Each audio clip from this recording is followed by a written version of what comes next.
मंडळी नमस्कार। महाराष्ट्रामध्ये शिक्षणाचा अक्षरशः बोजारा होत चाललेला आहे। तीन तिरकोट आणि महाराष्ट्रात शिक्षणाचा विस्फोट होतोय का अशी परिस्थिती आहे। मराठी शाळा बंद होत चाललेल्या आहे। गेल्या आपण 4-5 दिवस बघतोय सोशल मीडिया असू दे किंवा न्यूज चॅनल असू दे महाराष्ट्रातले मराठी शाळा बंद होत चाललेल्या आहेत। त्यातच आज महाराष्ट्रामध्ये एका जिल्ह्यामध्ये अत्यंत शिक्षणाची गंभीर परिस्थिती आहे।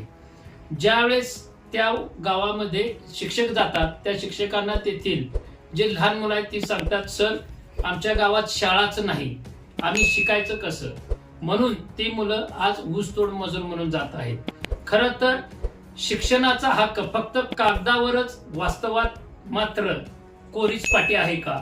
ज्या वयात मुलांच्या हातात पुस्तकं असायला हवी त्या वयात व्यवस्थेने त्यांच्या हातात मजुरी दिली का?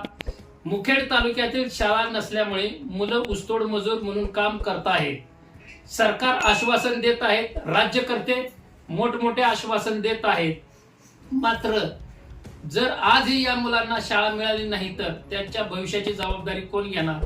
या प्रकरणावर विधानसभेत शिक्षण मंत्री आवाज उठवणार का? शिक्षण मंत्री चर्चा करणार का? असा प्रश्न उपस्थित झालेला आहे। का शिक्षण मंत्री झोपी गेलेले आहेत आपल्या महाराष्ट्राचे? त्यांना या मुलांच्या भविष्याची चिंता नाही का? हाच सवाल या निमित्ताने उपस्थित होतो।